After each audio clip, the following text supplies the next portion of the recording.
How to save a photo in picture gallery as a PDF document on the Samsung Galaxy S25, S25 Plus, Edge or Ultra.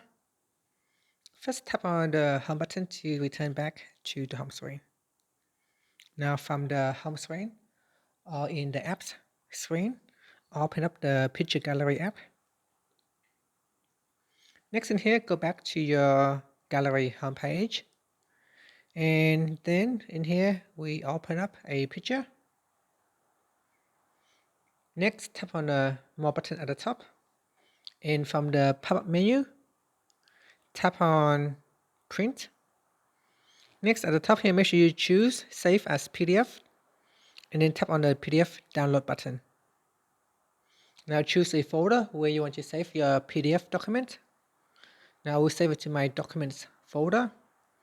And then tap on Done. And that's it. After, you can tap on the Home button to return back to the home screen. Now to view your PDF document, swipe up from the home screen to go into the app screen. Then tap on the Samsung folder. After that, tap on My Files. In here are your PDF documents. So tap on it to open up your PDF documents. Here you can see it's a PDF reader, and you can add notes to your documents.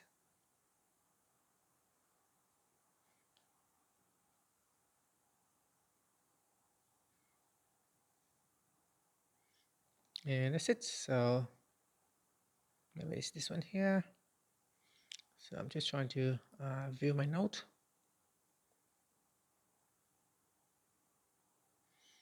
So maybe I didn't save it just then.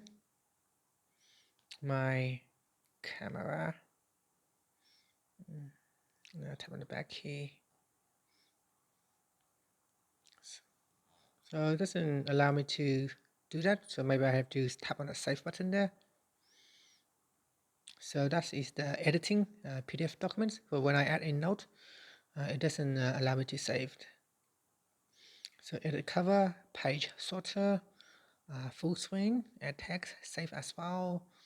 So maybe once I add a note, I need to save the file, my camera. And then save as file, add to. So there's no save button. So ideally, I think it should have saved the document, but it doesn't. It should have saved the note, but it doesn't. And that's it. You can always tap on the edit button to edit the actual PDF document. Thank you for watching this video. If you find it helpful, please like and subscribe to my channel for more videos.